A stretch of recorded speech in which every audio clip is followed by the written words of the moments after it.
What is up, everybody? We're back again for another episode. We've got Eric Nowoslawski. He is the data expert of the internet. If you have not seen him, you will now. He handles growth for Clay, an incredibly powerful tool that you might have even heard of at this point that lets you find emails of high intent people from the most amazing places online. And also, he runs Growth Engine X, that has turned out to be one of the best lead gen agencies in the world right now. In a couple of months, he's challenging all the biggest players, and he's got all the biggest companies talking about him in terms of how they're getting him, how he's getting them high intent leads and revenue. So, Eric, thank you so much for jumping on board. Thank you so much for having me. Really appreciate that intro. It's all good, man. I practiced it a few times, but at the same time, I know I wasn't lying, so it's easy to go I ahead and say that appreciate about you. that. Eric, so the first question I ask every single person who joins: why do people pay you? Yeah, and this is something we lean into pretty hard when I'm on sales calls. People pay us because they want to be able to send messages at scale that they would usually have to manually write. And so what I mean by that is we're using a lot of data sources, and we do most of our work using Clay. We have custom scrapers for everything, but Clay has done a lot of this work for us, where I always ask, all right, if you were to research an account, what's the most interesting thing that if you find something about them, it's the best fit for your product? And then they say this thing. I'm like, perfect, we could scrape that. And their like eyes are like, what? We could do that? Like, what are you talking about? Like, yep, I'm going to automate that. That's totally possible. Next. I literally say that on sales calls. Like, I'll be on a call with a potential customer, and I'll say, do not hire me if you think you're hiring the world's best copywriter. There's this guy, Christian Bonnier, on Twitter. Yeah, CB writes copy. He's a yeah, phenomenal copywriter. You want a good copywriter? Go hire that guy. go hire Like, him. we are Yeah. not we know structures that work, but like, we are data experts. You hire us because you want a data nerd to run your cold email campaign. Yep. And then people are like, oh, I want a data nerd. I'm like, okay, I'll be your Don't you love that pitch? That is awesome. That is awesome. All right. So since you're the data nerd and the data expert, we're going to run through a lot of data in this conversation. So the first one I want to speak to you about, a question that I actually reached out to you personally on, is how do you currently personalize your emails at scale? What's the new go? Yeah. So even with that, it always comes back down to like, well, what are we selling? Right. Mm-hmm. And I'll give an example. Sometimes people will come to us and they'll just say, we have no clue how to get emails delivered. How do we get emails delivered? Just deliver emails for us. And we're like, Mm-hmm. okay, fine, we could get emails delivered. Then they give us copywriting. And I'm like, okay, this was working for you? And they're like, yeah, this is working for you. I'm like, okay, great. So then I had this one customer, we rewrote their copy. And immediately after we rewrote their copy, we got a 3x increase in their response rates. And then I was like, actually, guys, I think we could do better. They were a SaaS company for real estate agents, helping them with their online presence, because real estate agents need to be on Zillow, they need to be on Instagram, Facebook, like they need to be on everything at the same time. And it's really tough to keep track of all that. So I automated a Google search for the agent's name and the brokerage or the company that they work for. And then I Mm-hmm. basically scored all of them for the top 10 or 5 links, depending. I think we initially did 10, but then we found that 5 was enough, seeing how often they show up on all of these social media platforms. And then we would write a line depending on how many social media platforms they showed up, connecting it to the offer. And basically being like, look, we know Nice. you have this problem, or we know you're already really good at this, and this is probably taking you a long time. And then we would just connect it to the offer. And then that was another 3x on top of the 3x. So we could call it like a 6x increase in conversions. So it's like, when you're personalizing the campaigns, it's all about like, well, what are we personalizing? Right? Like, I'm currently, and Taplio is not a customer, but like, I would love for Taplio to become a customer. I'm creating a campaign for them where we'll take people's LinkedIn posts. I'm going to summarize using artificial intelligence what their last LinkedIn post was about. And they're going to take the delta between their last LinkedIn post and their second to last LinkedIn post and be like, you haven't posted in a long time. Like, if it's over, maybe we'll call it like 10 Nice. days, and then Nice, just nice, pitch nice. Taplio. And then I'm going to get those leads and I'm going to go straight to the Taplio guys and be like, hey, like, I know how to do this. You should just pay me. It's already working. Like, just That is sign the genius. contract and we'll get it going, which is another way I Nice. like to get customers. If like, I really like a product, I'll put it together a campaign that I think would work.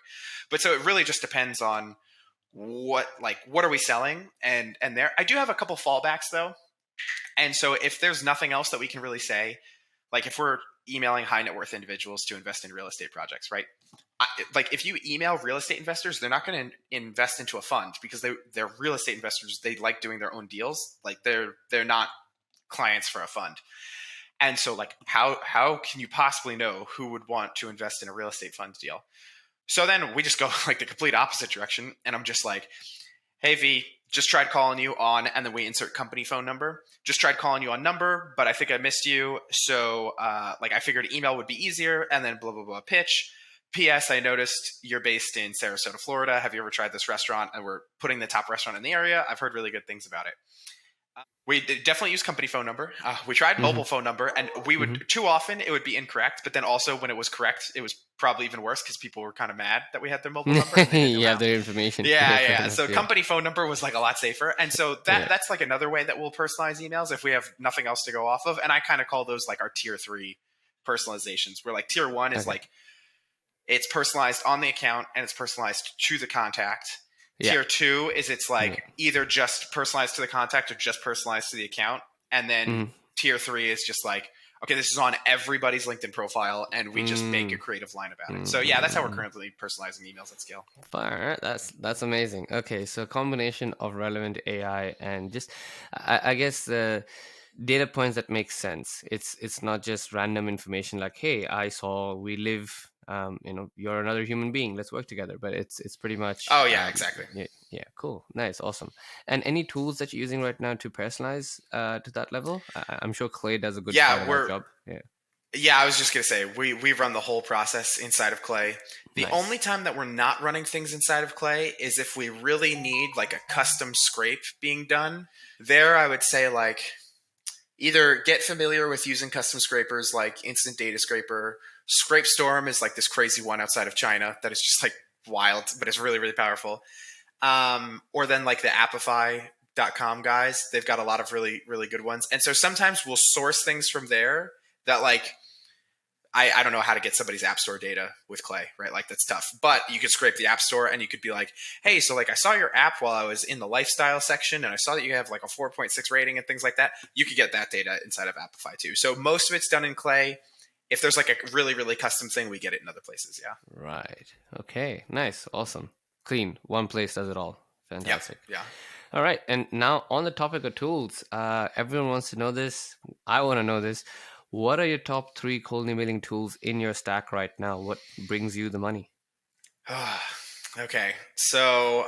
I'm going to mention Clay first and foremost, not only because I work at the company, but like it has truly become the middleware for our company. Yeah. Like 100%. It's totally, we run everything through it no matter where we get it from. Even if all we're doing is just verifying emails, like, because we'll verify the emails and then we'll normalize the company names. And if that's all we need, at least we normalize the company names. So Yeah. that's why we still run it through. Agreed. So Clay, then we're still doing a ton of stuff coming out of Apollo. And I would say like Sales Navigator, like we'll use Lead Hype or Lead Turbo to scrape Sales Navigator for everybody. They're white labels. Don't yell at me. Like if you pick one, like they're both the same things. And then I guess third, like biggest in our stack that we're like most excited for is like all of the artificial intelligence stuff that's coming out, like using ChatGPT straight inside of your spreadsheet, or messing with GPT-4 and all of the things that go with that as well. That's what we're like probably most excited about besides Sure. those things. Fair enough. Fair enough. Makes sense. Okay, that's good. So a lot of database tools is kind of where you're putting the inclination of your energy into, again, which makes sense as to why you would be doing that. Okay. And in terms of I guess I was going to run into email validators at this point in time, but Clay does that for you.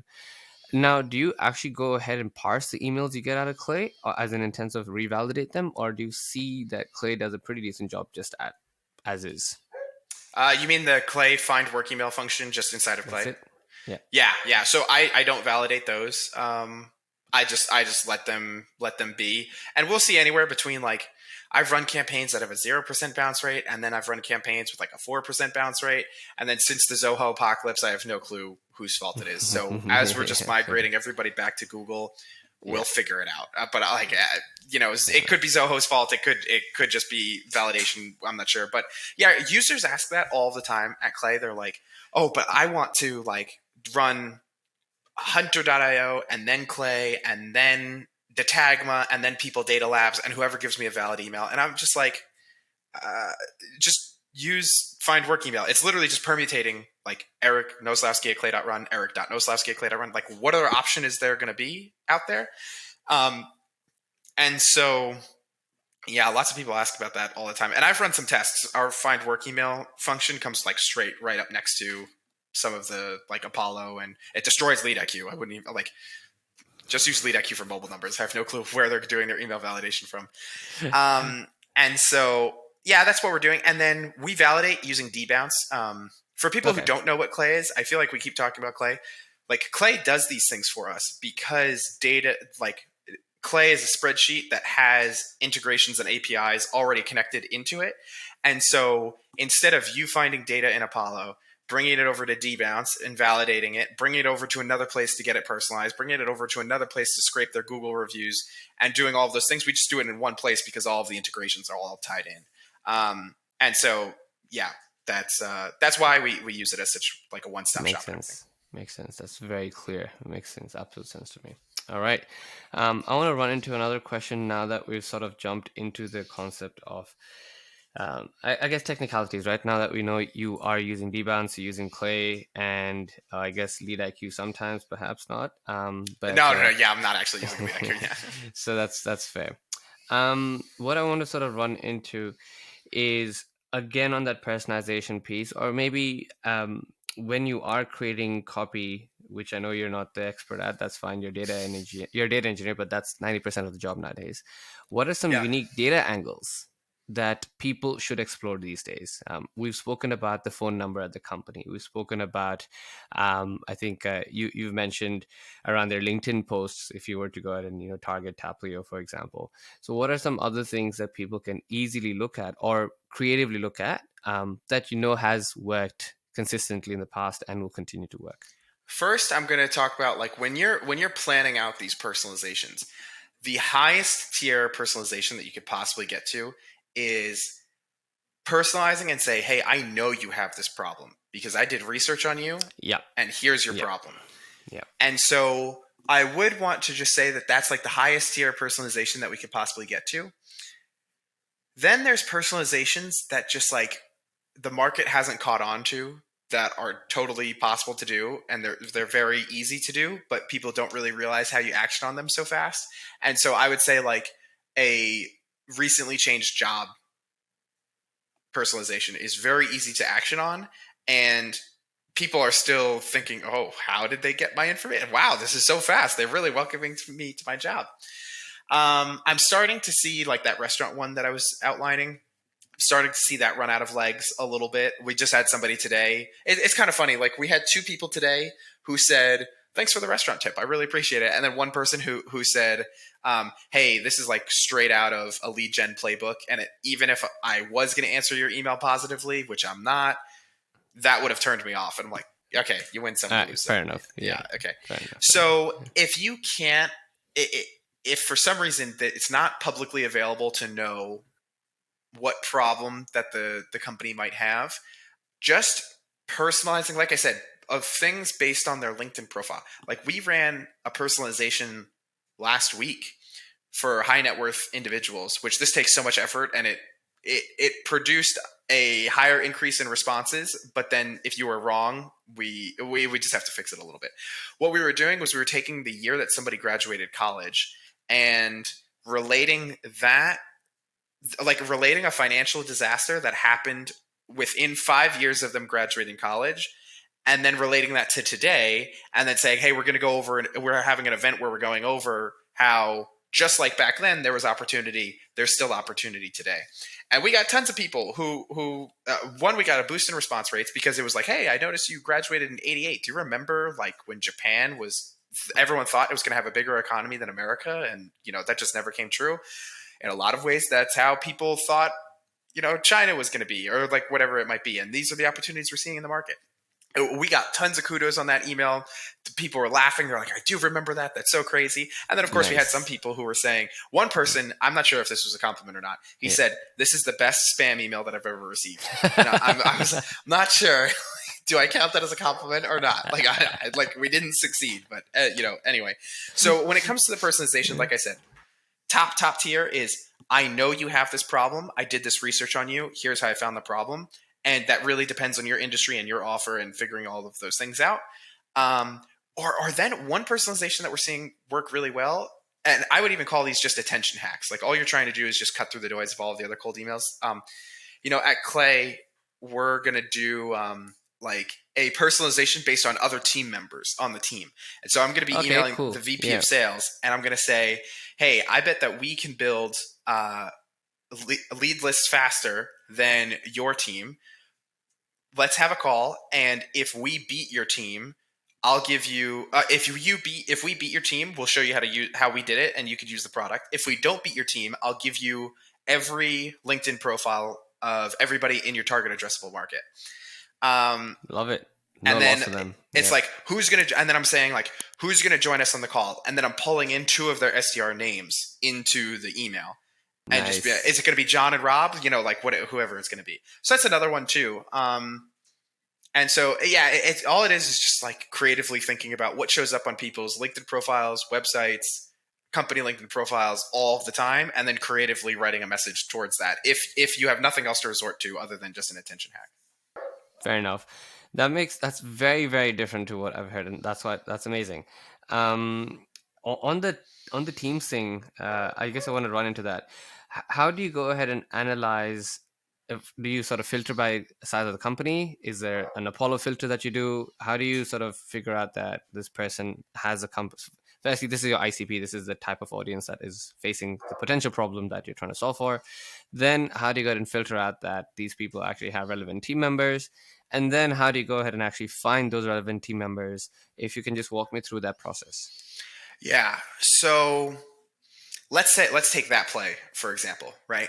Okay, so I want to focus on VPs of sales, sales enablement, like director and above, maybe heads of growth, those types of companies. And we will particularly focus on SaaS companies, mostly because they just pick up technology faster than a lot of people. And Clay's biggest problem right now is just activating users onto things. So we just need people who are going to pick up technology faster. So then we will just focus on SaaS companies in order to do that. Okay. So Nathan Latka has a great company list of SaaS companies that if anybody wants that list, you just DM me. I will send it to you. Or you could just scrape it off of his website yourself. And it's 28,000 SaaS companies. It's like, okay, great. So that's where I'm going to start from. Then I use the Apollo company import where you just copy and paste like 10,000 domains into the company section.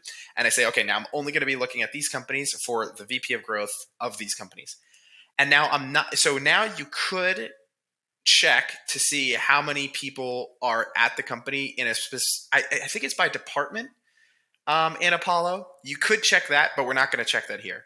So then I'm going to extract all of the people who are, say, the VPs of sales at these SaaS companies, bring it into Clay, validate all of their email addresses.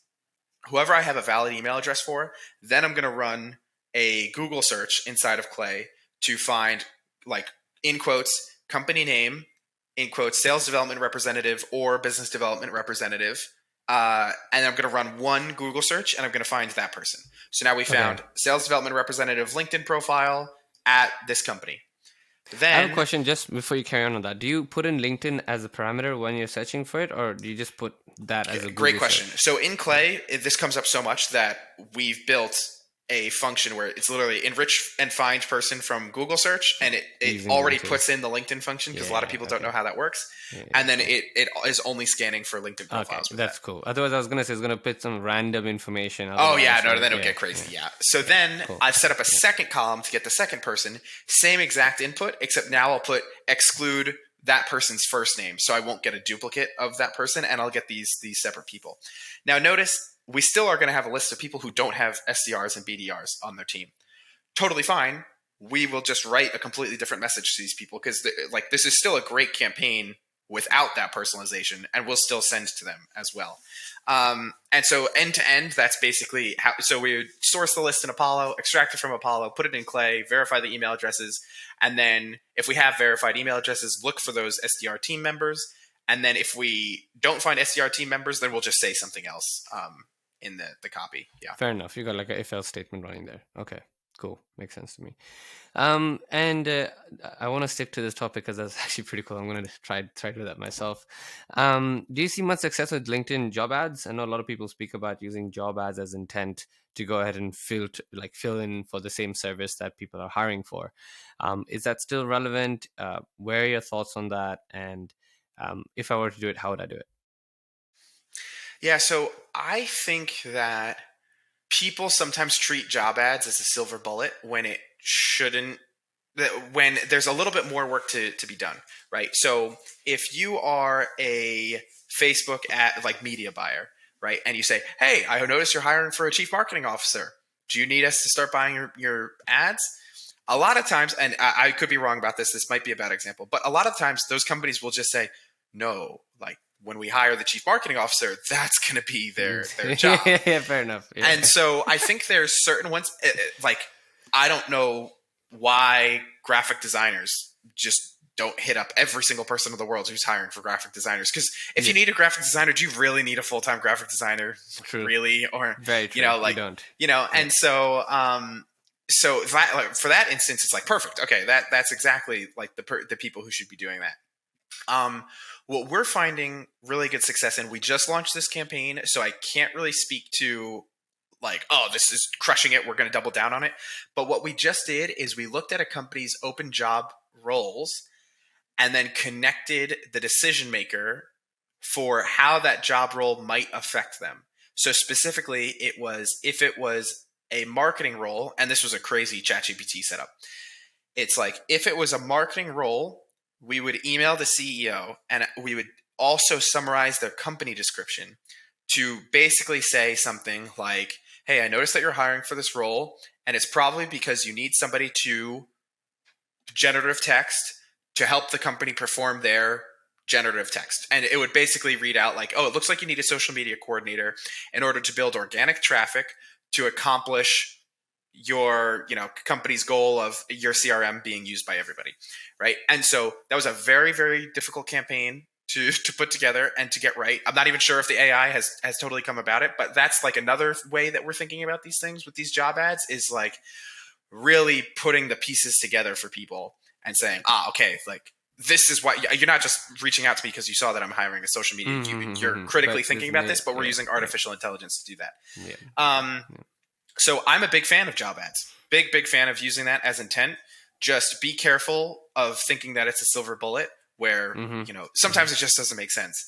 Like I see a lot of lead gen guys, and maybe I should try it. I've never even tried it before, so maybe I'm knocking it and haven't even tried it. If a company has 8 SDRs and you say, hey, you're hiring for an SDR, do you want to hire our lead gen agency? Probably not. Yeah. Probably not. Because now it's like, because then they're also like, well, what if this lead gen agency beats my SDRs? Now, like, do I have to fire 8 people? And so it's like, is that really a good signal for you? Point.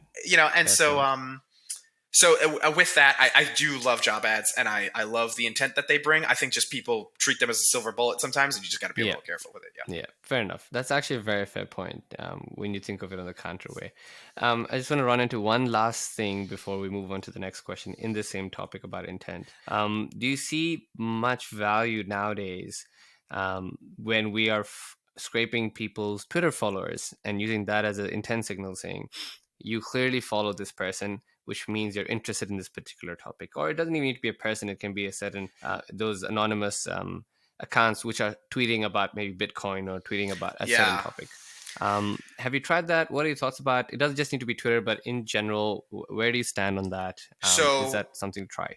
I would rather target somebody's engagement than all of their followers, because there's people that I follow on Twitter that unless it's you and I can't even think of other people that I follow on Twitter. Like, see, that's the problem. Like, I just like somebody emailed me and they were saying, "Oh, you follow Valentin over from Find Email. You should use my product." And I was like, that doesn't matter to me. Like, I really don't care. But when it comes to engagement, though, I love that. I think that's really, really great because so I think very quickly people will forget who they follow, and it doesn't really matter to them unless I they're agree. really following. But then if they're really, really following, they're going to like one of their last 10 posts, and it's super easy to scrape those things. Yep. I ran a 100% positive response rate campaign. I got to make the YouTube video for it. I still haven't got it done. I ran a 100% positive response rate campaign when ZoomInfo announced that they put ChatGPT into ZoomInfo. I targeted all of the people who liked the post, which was like 1,200 people, who didn't work at ZoomInfo, which is now 600 people. and then I so only for salespeople. And I literally said, hey, and I made no mention of the post, which I think is important to this play now. I made no mention of the post, and I said, hey, I'm not sure if you heard all of the chatter of ChatGPT. We've built a sales tool to put AI right into your prospecting workflow. Do you want to see how we're doing it? 100% response rate campaign right there. And I mentioned that I didn't call out the post because I know that these people are engaged. I know that they care about it. I don't want to be seen as this pirate coming in and stealing somebody else's engagement. Makes sense. I see so many of these venture-backed tech companies who will go to our friend like Jesse Ouellette's LinkedIn posts, and then they prospect on his LinkedIn posts. And I'm like, wow, this is so crazy. You're a venture-backed tech company, and you are stealing the engagement of a small business owner. Yeah. And in a lot of ways offering very similar things that he sells too. And it's just like, that's I can't believe that you think that. Like somebody in your growth team was like, that's the play we're going to run. Yeah, we need to do that. Yeah, we need to do that. And so I do really like using engagement, but I won't use the social proof of the person that I stole engagement from. I really, really like it as an intent audience of just, hey, I at least know that you're interested in this thing. LinkedIn groups are great for that too. Like LinkedIn groups are the worst group functionality and community functionality on the entire internet. The worst. Like there's nothing that's worse than that. But what that gives us, no, there's no value in it. But at least on Facebook, you could see on a public Facebook group, if they made a post that's going really viral and it's a topic that you're interested in, organically, you might see that post. Agreed. Yeah. That doesn't happen on LinkedIn. And maybe they're trying to do it because I'm seeing a couple new features with LinkedIn groups, but that doesn't happen on LinkedIn. So if somebody joined a group called Sales Automation, the only way that they joined that group was because they went in the search bar one day and said, oh my gosh, I'm so interested in sales automation. I'm going to find a LinkedIn group and I'm going to join that LinkedIn group. There's no other way that they found their way in. They had to have done it with a very high intent search. So I like LinkedIn groups for that reason too. And then LinkedIn groups I'll call out that we're in the same group together because that's kind of like a collegial thing. Yeah, of course. Who the hell is running these things? I don't know. I don't know. But I like both of those strategies, but I won't ever reach out and say, hey, you liked Bob's LinkedIn post. Like maybe you'd like this thing too. And it's just like, no, if I ever do that targeting, I'll just do the targeting and I'll leave that post out of it. Very cool. That's a very, very fair point to make because you initially think that calling that out makes them feel like there's that layer of personalization, but then it's that stealing I think maybe a year ago it did, and now I think there's a lot of people who kind of look at that and they're like, come on. Not the best thing to do. I agree with you. That I fully agree with you because we were actually we would actually use Texel and scrape out that things, but obviously now Clay comes and pretty much hammers that piece out quite well as well. So and it was just to your exact point. We initially used to say, hey, I saw you said something on this person's post, and the conversation would go away from the offer and more into, oh, how did you find my email address? Why would you do this? Blah, blah, blah. And you're like, okay, fine. Let's stop about that. Just talk about the damn offer that I actually have to sell it to you, right? So you're on the money there. Just use the intent and then sell it through. So it makes perfect sense. Cool, man. Now sort of shifting gears a little bit from the data piece into how you actually set up your infrastructure, because you've clearly got a growing agency. You don't need to reveal your numbers, but I'm assuming you've got a decent chunk of customers backing up you right now. What's your current configuration? What do you see work really well for the ones that are hitting hard in terms of the number of mails you send out, mails per mailbox, mailbox per campaign, number of mailboxes per domain, the usual configuration? What's your process 100%. Yeah. So we do use Smart Lead to send, and we're big API fans. As far as configuration goes, we used to do everything on Zoho, and then, like I said, the Zoho apocalypse happened, and we were just completely out. And so then we basically, I used to be super crazy about these things because the only client that I would say, if I were to see them on the street, I would just immediately start apologizing because I feel like we just did it so badly, but it just didn't work out and it was just bad. I only have one client like that, and I've even like apologized to him already and like full money back here like and everything. But I was like, oh my god, I'm so sorry that went so badly. The email deliverability infrastructure that we used messed up, and so when we started getting really into it, I was like, we're going to set up 30 domains and 30 inboxes, no matter how many like emails they want to send per day. We're always going to be prepared. Like whatever, it's not going to matter. Let's just go crazy with it. And then I have tempered down a lot since then. And now I'm just like, or we'll just buy 5 domains and we'll put 2 inboxes on each of them and we'll call it a day.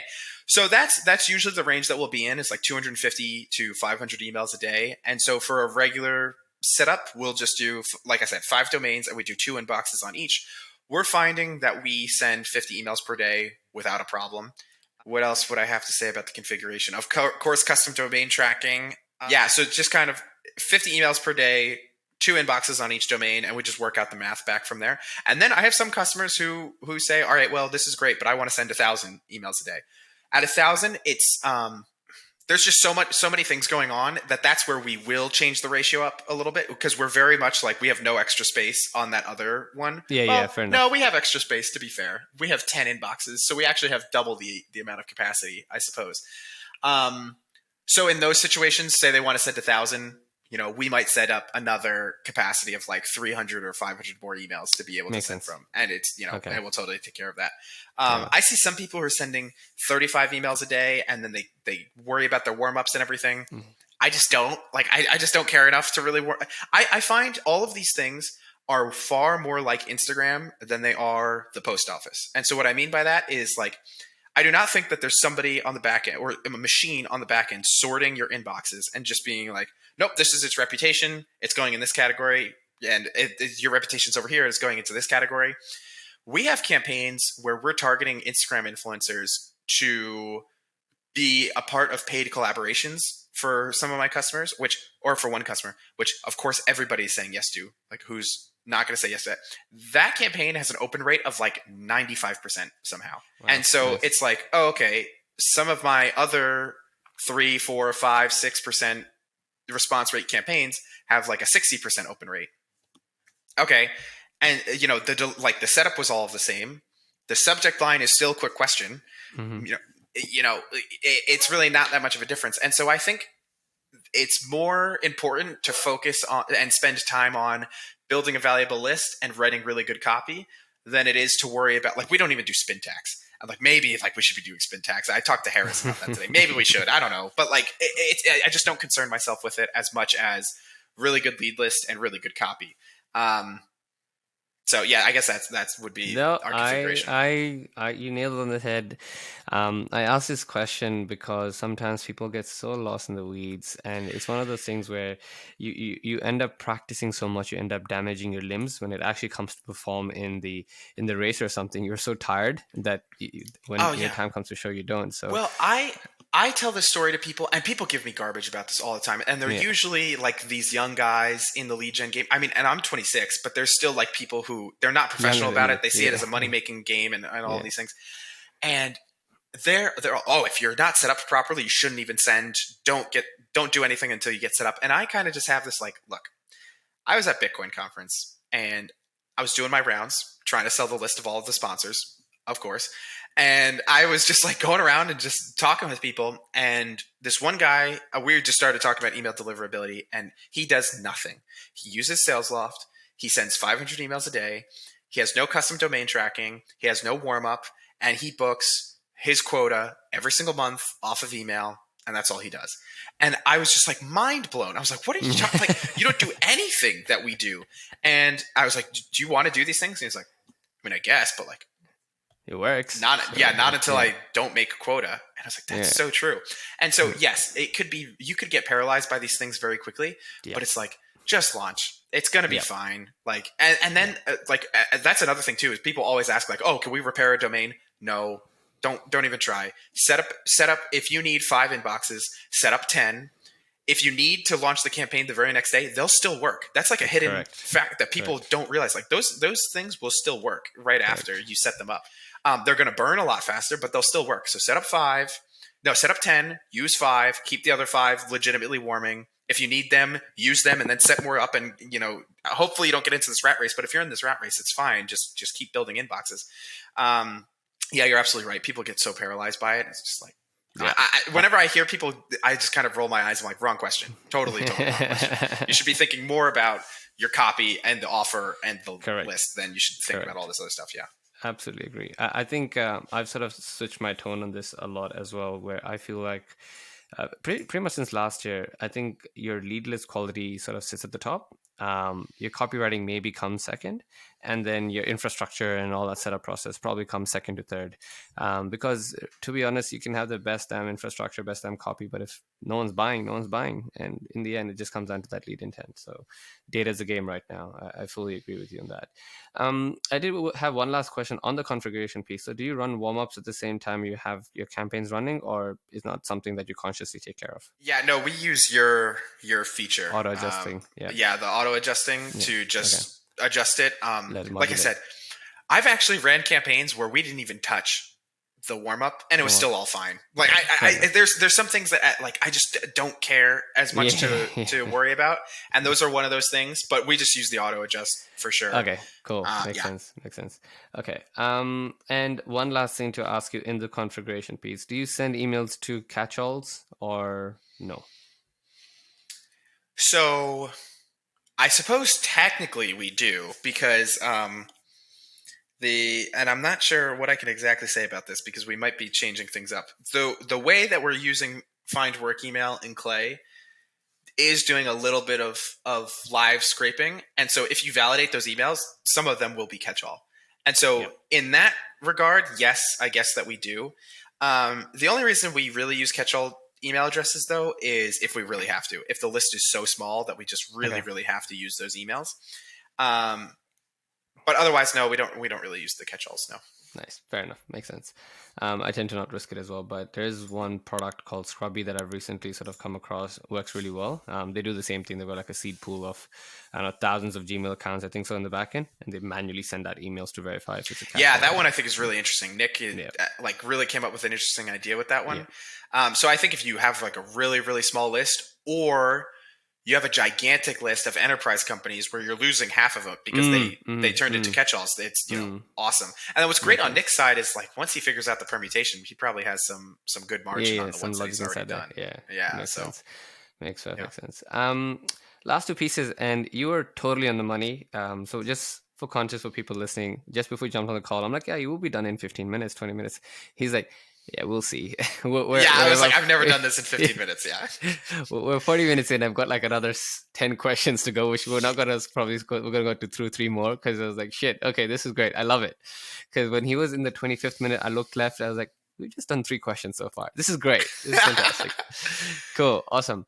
3 hot niches, whatever you want to call it, that you see have picked up heat recently. Yeah. I would say let's throw the e-com agencies in the dumpster truck now. We know that's I've never even I don't even accept that. Yeah, to be honest, I've never even worked with one of them. I'm seeing. Let's see. So one of our favorite industries, we were talking about this before we got started, is the kind of like deal scout, business buying / business acquisition niche where we're finding people who are just super into this world, whether they're a private equity company or they just have money lying around and they just need to look for deals. There's so many baby boomers who want to get out of their business. They have no clue how to get out of their business. That's just super hot because you just cold email people and see if they want to sell their business, and they absolutely will. It's actually harder to find like the customer on the back end than it is to find the leads in this situation, because not everyone knows what to do with a lead. Quite frankly, I don't even know what to do if a pest control company says that they want to sell. I'm like, all right, great, we got to talk to someone. Then I would say another one that we're seeing a lot of success in is short form organic video content. Yes. Not really targeting e-commerce agencies, but there's a lot of companies who know that hey, this short form stuff is It's where popping off right everything is now. going right now, and Yeah, I need yeah, to be able to take something like this and yeah, turn it into short form. It'll yeah. definitely work in cold, but you know probably your own organic strategy should probably take over for the short form stuff. But that being said, like I'm seeing a lot of that pop up as well. And I'm trying to think because I work with so many SaaS companies. It's like Mm-hmm, mm-hmm, when mm-hmm. you work with a SaaS company, it's tough to get a lay of the land of the niches that are working because Well, I guess maybe let's jump into the last thing, which is I asked for sure. three. You sort of nailed into SaaS. In the SaaS space, who do you see turning out to be, or what lead source do you think, or what intent approach do you think has turned out to be the best for SaaS companies for them to convert leads? Is it um, speaking about their LinkedIn data, or is it speaking about their Google reviews? Where do you see the highest when, let's say, you've got smart lead as a customer and you're trying to do work for us? Where's your de facto? Where do you go to find leads for us? So um, again, it comes back to how effectively can I find the problem that you solve within Yep. that company and then say Yep. something about it.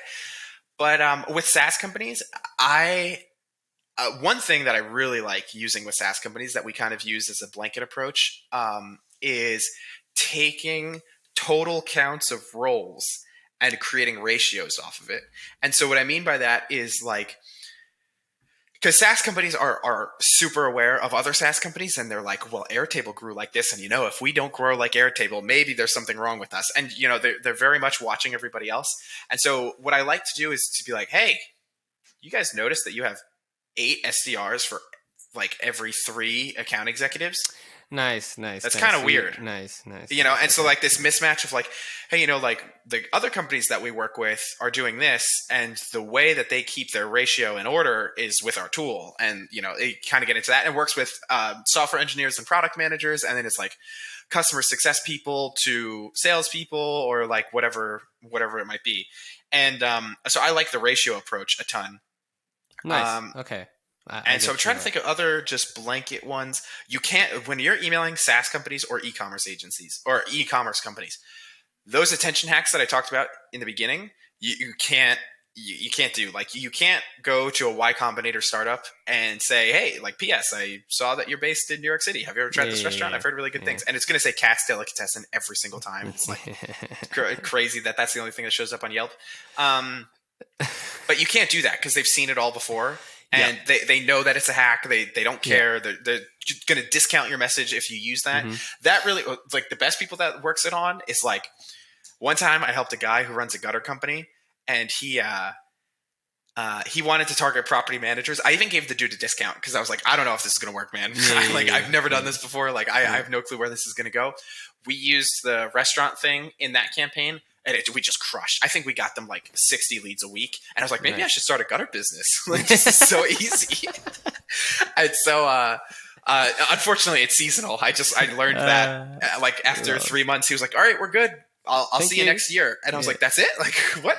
But yeah, those people had never seen that before. And so if you just yeah, think about like the sophistication of the industry yeah, that you're selling into, yeah. that's where we kind of That's a put good. it in. That's a good data point. I definitely want to put in there. It's like the more hot the niche, the more difficult it is. Like, there's so many untapped industries, and I've actually made videos on Clay about this topic, where I think Clay really shines, and why I use it is you're not targeting Apollo, which everyone's mom, dad, sister has access to, right? You're accessing very weird data that no one else has access to, but that weird data is extremely rich in the potential to convert, because you're now going off predefined lists and you're becoming your own Apollo in the weirdest way to sort of example it. So I think that's you're on the money there. Is targeting all these random companies that don't see daylight of internet, which there are a lot of, by the way, and selling to them, which is fantastic. Cool, Eric. I want to run into one last thing, because I know I've sort of overshot your time as well. Um, we don't need to jump too much into this, but I sort of want to take a quick case study. So let's just say you're trying to find leads for a marketing company, right? For example, uh, how do you go ahead and do that? Oh, we've already done this before, and it crushes. Mm-hmm. Actually, the API got shut down, so we need a new solution for this. But so marketing company, there was like a full stack marketing company that was one of our customers. Mm-hmm. actually, like, they couldn't figure out what to do with the leads, and their sales team was like misorganized. So then I was like, all right, so we're just not going to run this for you then. And they were like, yeah, so sorry. But what we were doing, we were getting 2 to 3 interested responses a day. And at our peak, there was one day we got 20 interested responses in that day. And we were sending, I think, 500 emails a day. This worked like crazy. So this was a full stack agency. They could do it all, pay-per-click, website design, funnels, whatever you might want. And we would do 3 things, I think. First off was just, if it was just a new chief marketing officer or a new director of marketing, whatever it might be, just messaging to them and like, hey, like, congrats on starting the role recently. You have to do these things, blah, blah, blah. So just recently started campaign.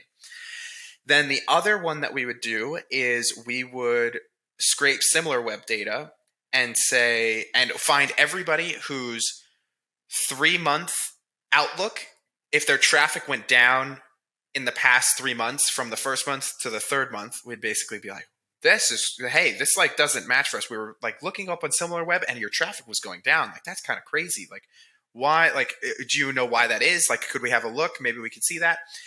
And then the final campaign that we would do is, if those things weren't true, we would requery another similar web scrape, because similar web will give you, I guess they call them similar websites, but they turn out to be the company's competitors.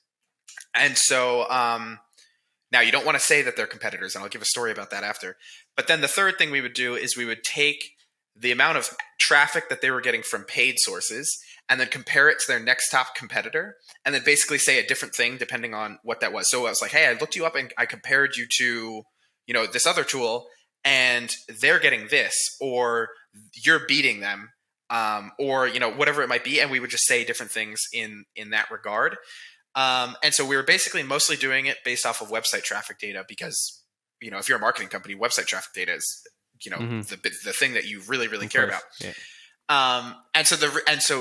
And when you use that messaging, you have to say, I was looking at companies that rank for similar keywords as you, because we would say competitors. And one time I emailed somebody from Airbnb and I said realtor.com, and they were like, that's not our competitor. This email sucks. And I was like, all right, yeah, like, I guess that's true. It's crazy. Like, if you personalize emails like crazy and you work on them a ton and you get a lot of sophisticated data, maybe you'll get a better response rate than 1%. Maybe you'll get a 3, 4, 5% response rate. If you get your data wrong, you will get 100% response rate of everybody telling you that you're wrong. Like, and it's just like, oh, you guys are the worst. Like we have a financial advisor campaign where we're only targeting women. And so we use AI to tell if the name is likely a woman's name or a men's name. And there would be like, this dude's name's Sandy. And he's like, oh, you did not look at my LinkedIn profile. You're a liar.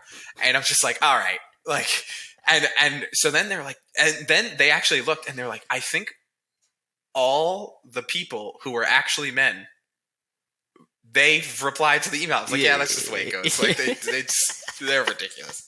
So yeah, it's like, if you get it wrong, you're dead on arrival and they hate you. And it's like, all right, I tried, I love it. So, like, one time the restaurant personalization brought up, oh my gosh, it put a strip club in the restaurant. And they called me out on it, and I was like, that's actually funny. Like, I think that's really funny. And he was like, this is some artificial intelligence thing. I know there's no way you actually said it, but I was like, yeah, no, that's funny. I'll hand it to them. That's really funny. That's funny. So I love it. The shit you figure out at scale. That's amazing. Yeah, it's just like crazy. I love that. You're on the money there. They're like, you say something wrong, and they will go out of their way to preach and tell you, oh, by the way, this is what you did wrong. People will at me on Twitter. Yeah. I'm like, calm down, bro. Like, it's okay. It's oh man, love it. Eric, this has been an absolute pleasure. Probably no hate to my other guests. I love them all, but this has been fantastic. It's so much fun. For those who want to find you, where can they find you? Yeah, so LinkedIn is probably my favorite. So just Eric Nowoslawski. And if you're listening, it's Nowoslawski. I'll tag your profile. Oh, yeah, perfect. And then Growth Engine X or Clay. Cool. Yeah. Awesome, man. Awesome. This is fantastic. And for those watching this video, as it pops up through different shorts, follow this guy on Twitter. He deserves way more followers than he has right now. Oh, I Even though he appreciate doesn't that. put energy into it, he just does, because just you can see the amount of information, So Eric, thank you so much. I appreciate you very deeply. Thank you. And for those looking for more information about Eric, links will be at the bottom. Reach out to him if you're looking to grow your company, because I'm pretty sure he can help you out. Cheers. Have a good one and see you in the next episode.